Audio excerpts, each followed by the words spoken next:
Hai, salam Taruna. Hai guys, jangan lupa like, share, and subscribe di channel Adipati. Video ini kakak buat karena banyaknya permintaan kalian. Kakak akan bantu untuk persiapan dan tips tentang mengerjakan psikotes. Di video kali ini, pertama kita akan bahas apa saja yang harus kalian persiapkan untuk menghadapi psikotes. Sebelum kita lanjut ke videonya, untuk kalian ketahui, dalam psikotes tidak ada benar atau salah.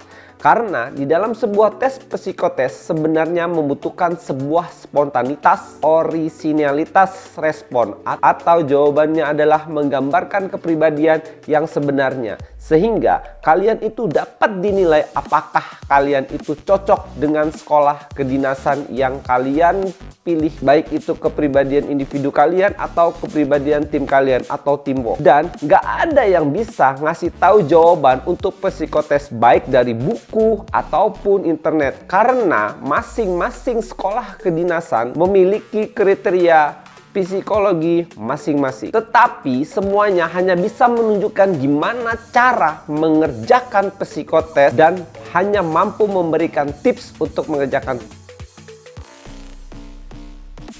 seleksi psikotes masuk sekolah kedinasan. Sebelum kita membahas semuanya, kita harus tahu dulu apa saja sih yang ada di tes psikotes. Yang pertama, tes inteligensi atau tes inteligensia. Yang kedua, tes warteg. Yang ketiga, tes Coran atau Pauline atau yang sering disebut juga Kraepelin. Tes yang keempat adalah tes menggambar pohon. Yang kelima, tes menggambar orang. Yang keenam, tes menggambar rumah. Yang ketujuh adalah tes papikostik. Nah, itu adalah tes-tes yang ada di psikotes. Kalau kalian ada tambahan tes-tes apa lagi yang ada di psikotes, akan komen di kolom komentar. Takutnya kakak ada yang lupa atau yang kelewat. Setelah kalian tahu apa saja yang ada di psikotes, kita lanjut bahas satu persatu. Yang pertama, tes inteligensi atau tes inteligensia. Tes ini soalnya sangat banyak, bisa sampai ratusan dan dikerjakan kurang lebih 3 jam. Bagi yang sering mengerjakan tes IQ, mungkin tes ini sudah sering atau biasa dilakukan. Yang perlu kalian ingat adalah di tes ini tidak ada pengertian lulus atau tidak. Salah satu yang ingin dinilai dari kalian adalah kemampuan kalian dalam mengerjakan masalah secara cepat dan tepat. Dan bisa dibilang tes ini adalah tes kemampuan.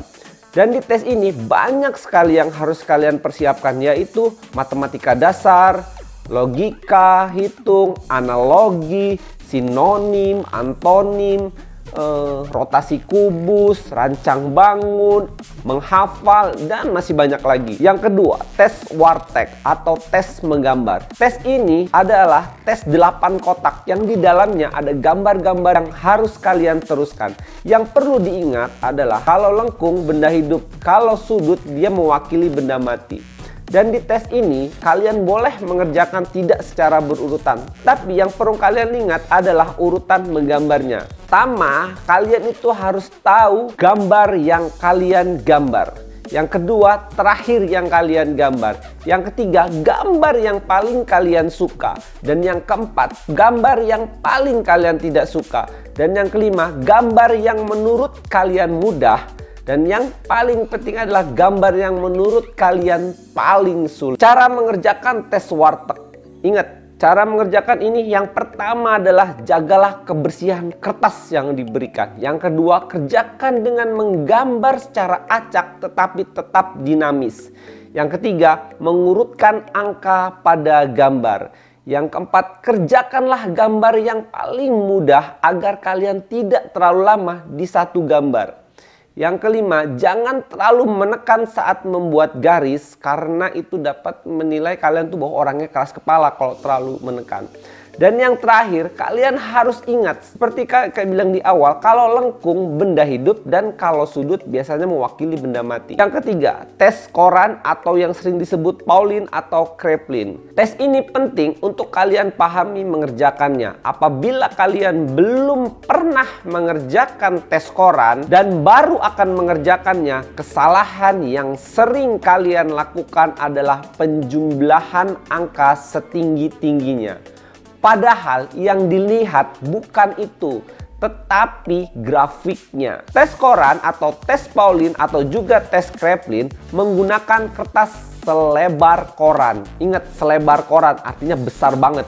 Tes ini adalah tes kemampuan dasar menghitung cepat. Tes ini terdiri dari gugusan angka-angka dari 1 sampai 9 yang tersusun secara membujur atau atas bawah dalam bentuk lajur. Pada tes ini, kalian harus menjumlahkan angka yang berdekatan di setiap lajur dalam waktu tertentu.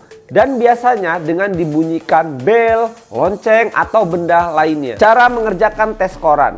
Cara mengerjakan tes koran dengan menjumlahkan 2 buah bilangan, kemudian hasilnya dituliskan di sela-sela kedua bilangan yang dijumlahkan. Jika hasil dan penjumlahan berupa bilangan puluhan atau terdiri dari 2 digit angka, maka cukup dengan menuliskan digit terakhirnya atau angka satuannya saja. Yang keempat, tes menggambar pohon. Nah, untuk menggambar pohon ini kakak sarankan menggambar jangan terlalu tebal ataupun terlalu tipis, dan diusahakan menggambar dengan 1 goresan, sebab hal ini akan menunjukkan bahwa kalian adalah orang yang tegas dan tidak ragu-ragu. Dan untuk menggambar pohon, kalian harus menggambar pohon dengan sempurna dan tidak harus bagus. Ingat, tidak harus bagus, tetapi gambarlah semua elemen yang ada di pohon tersebut, mulai dari batang, dahan,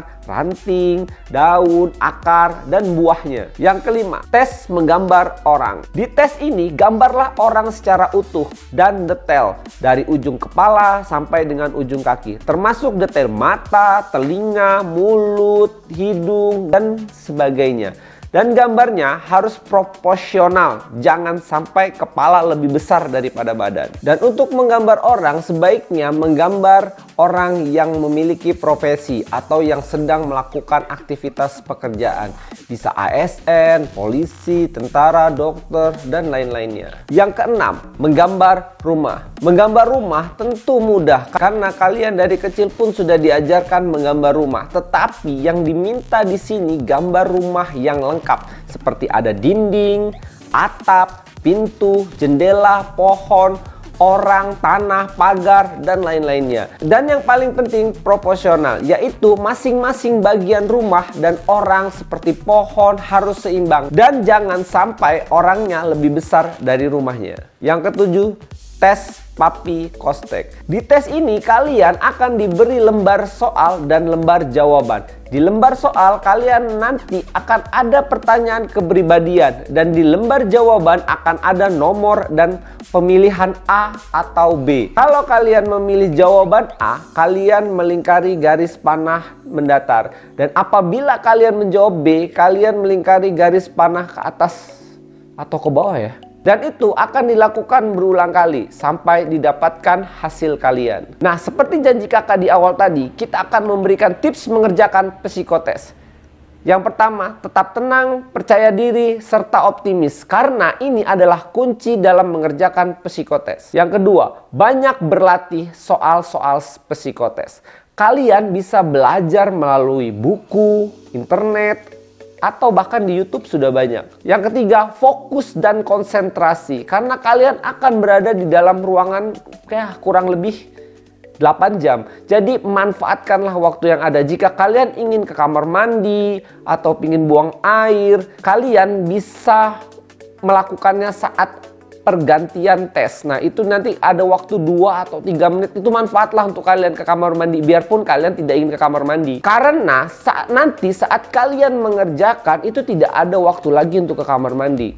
Yang keempat, persiapkan diri kalian sebelum tes, baik istirahat yang cukup dan harus tetap rileks. Jadi hari-hari kalian tuh dibuat rileks. Yang kelima, jadilah diri sendiri, karena kalau kalian menjadi diri orang lain, maka kalian akan kesulitan untuk mengerjakan psikotes. Dan yang terakhir, jangan lupa kalian selalu berdoa dan meminta restu kedua orang tua kalian. Nah, sebelum video ini kakak tutup, Kakak hanya mengingatkan bahwa tes psikotes bukan tes lulus atau tidak lulus. Karena di tes psikotes masing-masing kedinasan memiliki kriteria untuk mencari taruna untuk masuk dan diterima di sekolah kedinasan. Pesan kakak, jangan patah semangat, teruslah kejar cita-cita kalian karena kita tidak tahu kalian akan diterima di sekolah kedinasan yang mana. Terima kasih sudah menonton video ini. Semoga video ini dapat membantu dan bermanfaat buat kalian, dan sampai berjumpa di video berikutnya.